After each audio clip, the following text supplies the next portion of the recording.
LA Noire is one of my favorite games of all time. It is single-handedly the most cohesive, well-paced story I have ever played in any video game. How did it accomplish this? By being one of the most expensive video games ever to make. This game began production in 2004 and came out 7 years later in May of 2011. 10 years later, I still keep coming back to replay this game, and every time I do, I'm able to pick up on new small details that I missed before. This game's writing team is phenomenal, and it is accompanied by an amazing soundtrack that is absolutely heart-wrenching. LA Noire is a game that divided a huge portion of the gaming community in 2011. People loved the huge expansive 1946 Los Angeles, hated how empty a lot of the world felt, and everyone laughed at how awkward the main character Cole Phelps could be. He presumed to ask me questions. We do a lot of presuming here in the United States, Consul General. It comes with the turf.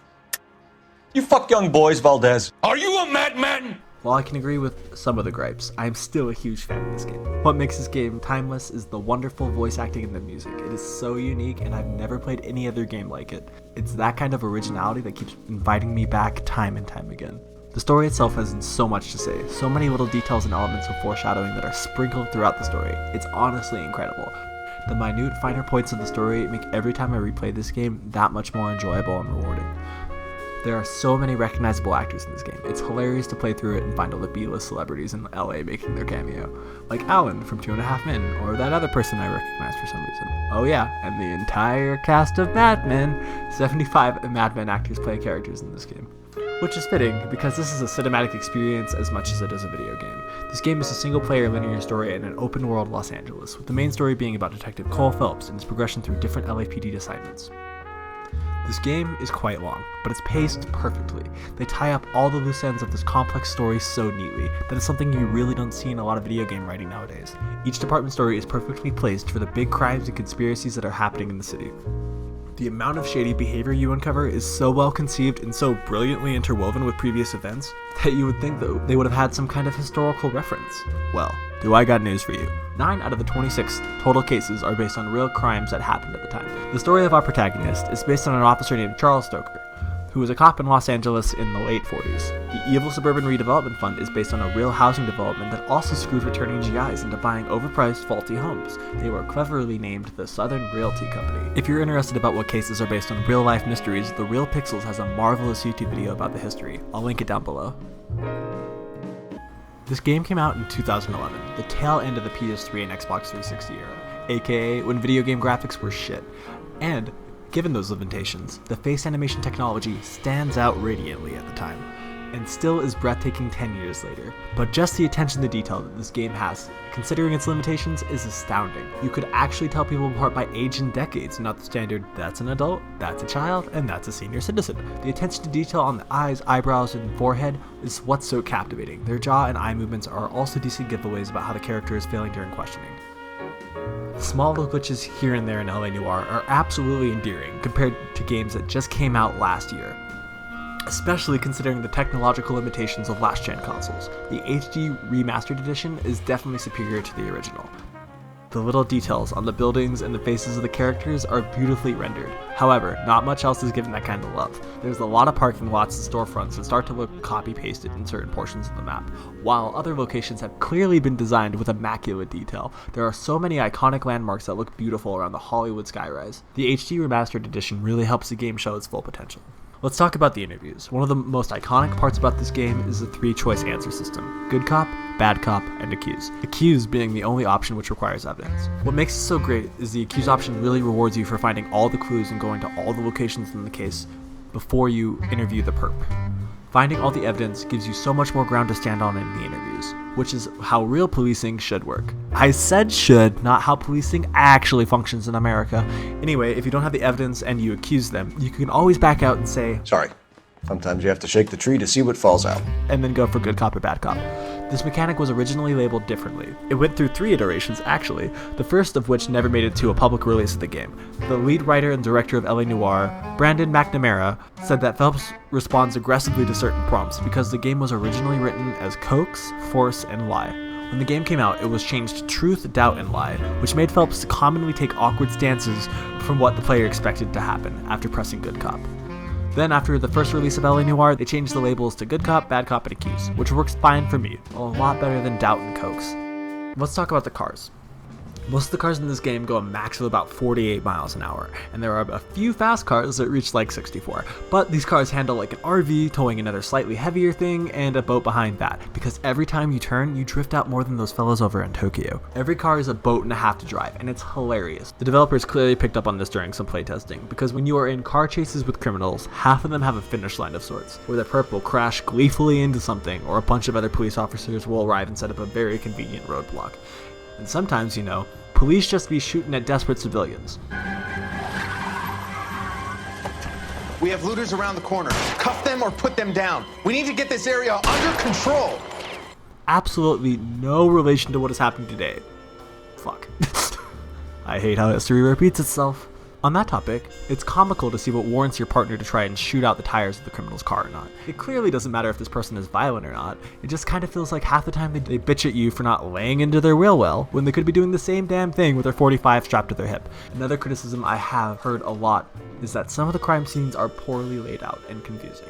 I really just don't understand that perspective. How incompetent do you have to be in order to genuinely think that? The developers give you so many ways to find all the clues, with sound cues, vibrating the controller when you're near a piece of evidence, and the frickin' find all the clues button that lets you see all the clues in a given area. How is this confusing? What I really like about the crime scenes are these sound cues, the way it rewards you when you find all the evidence with the subtle victorious horn.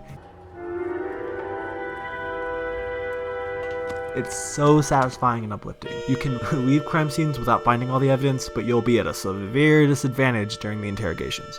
The main reason why I keep playing this game year after year is for the music and the sound design. The original score received a BAFTA that year for good reason. The game was also nominated in 7 other categories. This music in this game is so immersive. It honestly feels like I'm listening to my great-grandfather's radio. The music is so wildly different from what we listen to today, and the presence of the big band is everywhere. With triumphant horns, smooth sax, and some of the wildest piano I have ever heard. Jazz as a genre has always been exhilarating, but this jazz transports me back to a world that I've never experienced before, that I never want to leave. The curated song library really makes cruising around 1940s Los Angeles one of a kind. Smoke that cigarette.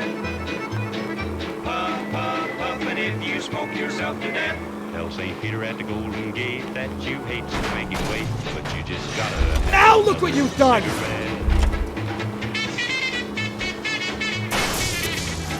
Its uniqueness allures the senses and keeps me craving more, but it all has to come to an end.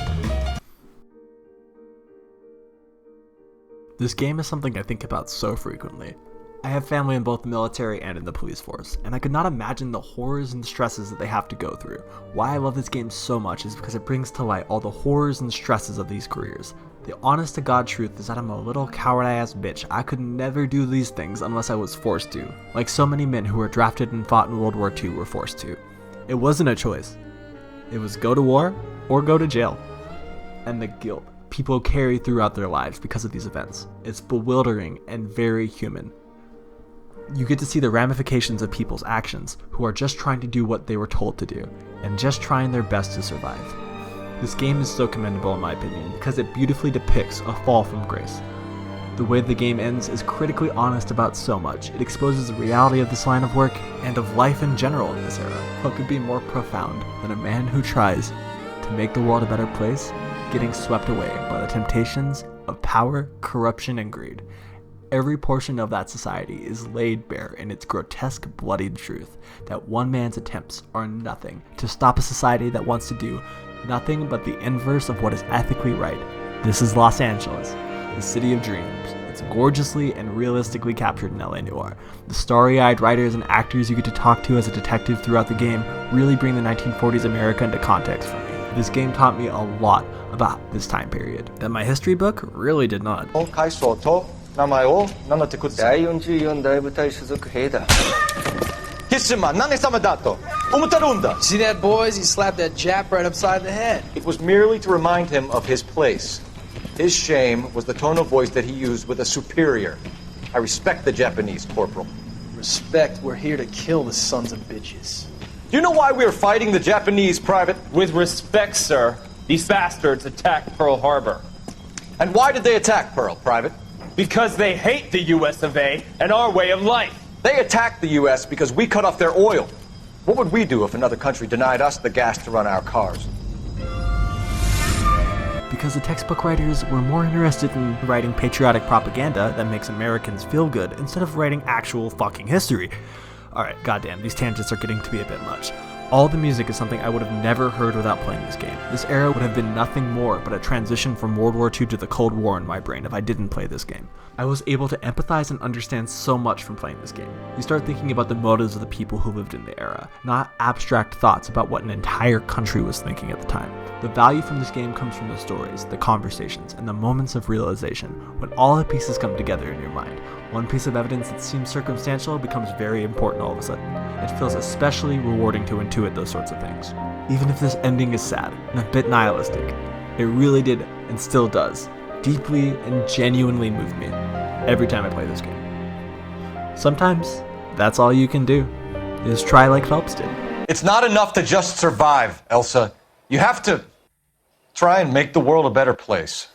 Brave words, and very noble. But words are just words, Cole Phelps. And he was the ultimate sacrifice and was nothing more than a martyr. But that doesn't mean you shouldn't try. And that's honestly the lesson I have taken away from this game, is to persistently try always, no matter the odds. See, it's not about that Disney storybook happy ending, it's about the journey. And even if the trail ends before you wanted it to, doesn't mean you didn't give it your all, and that's all you can do with your life, is try and make the world a better place.